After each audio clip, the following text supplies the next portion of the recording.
Good morning, students. Today this is the next part of the chapter understanding marginalization. In earlier video we discussed about Adivasis, scheduled tribes.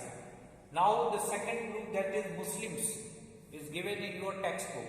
So today we will discuss about the Muslims and marginalization. But before it, one more thing is very important: minorities and marginalization. So first of all, we will discuss who are minorities in India. Minorities, the literally meaning is those who are small in numbers compared to the majority group. So in India, other than Hindus, other religious groups comes under the minority. Okay? So this is clear that the culture of the majority group influences on the cultures of the minorities. That is why the makers of Indian Constitution inserted certain rights to protect the culture and language of the minorities. For this purpose, in fundamental right, there is one fundamental right that is especially for the minorities, that is cultural and educational rights. Okay, cultural and educational rights provide protection to the minorities so that they can protect their culture and language. Okay, so and second thing, minorities obviously face some disadvantages, not only in the numbers. They are small in numbers, no doubt, but if we talk about the other facilities that the majority groups enjoys, so minorities obviously face several disadvantages compared to the majority group. So in India, Muslims are in minority and they are also marginalized. So Muslims and basic amenities. If we see India, then you will find the basic amenities means like the house, electricity, piped water. If you compare with the other religious groups, then you will find that the Muslims very few Muslims enjoy all these basic facilities. Okay? In the same way, if you talk about the literacy rate, so if you compare with the other groups, so literacy rate among the Muslims, you will find that is less compared to the other groups. And in the same way, employment in the government sector, state governments or the central government, very few Muslims you will find those who are work in the employment. So it doesn't mean that there is restriction for the Muslims to get the employment or to increase their, no, actually due to the certain reasons, economic, social, the Muslims are marginalized.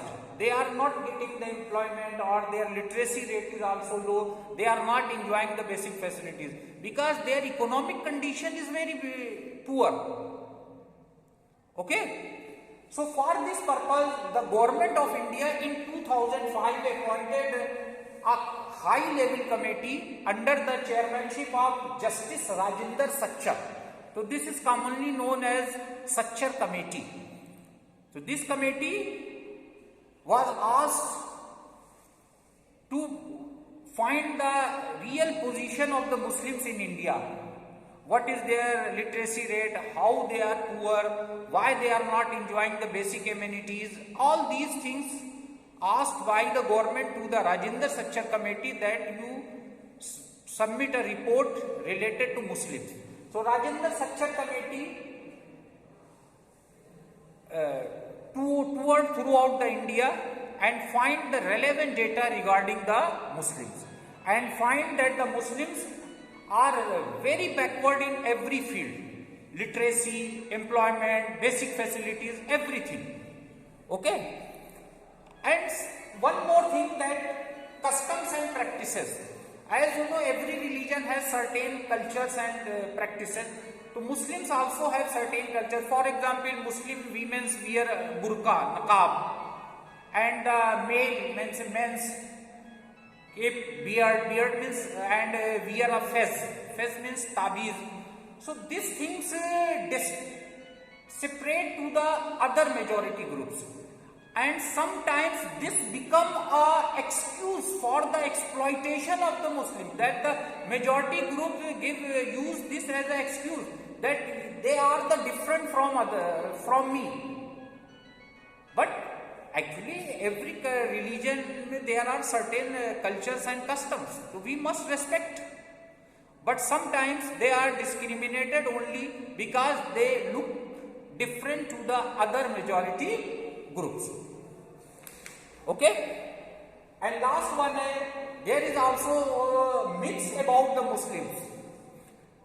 If we talk in general, so you will find that many people will say that the Muslims parents prefer to send their children in madrasas. Madrasa means where Arabic and Urdu learning is provided. But Rajendra Sachar committee find that this is completely false. This is a myth. Only a little percentage of the Muslim children who are attaining the education, only 4% are going to madrasa. Otherwise, other children of the Muslims prefer to get education in the primary schools, private school or government schools. So some myths is also associated with the Muslims. And one more thing, in the higher education, the many of the Muslim children drop out. The reason is very simple. Reason, due to poverty, the Muslim parents cannot afford to pay the fee of their children. This is a myth that the Muslim parents do not want that their children not get the good education. No, due to poverty, many of the children left the schools. Okay, so that is why in the chapter Adivasis also comes under marginalized group and Muslims also. Okay, thank you.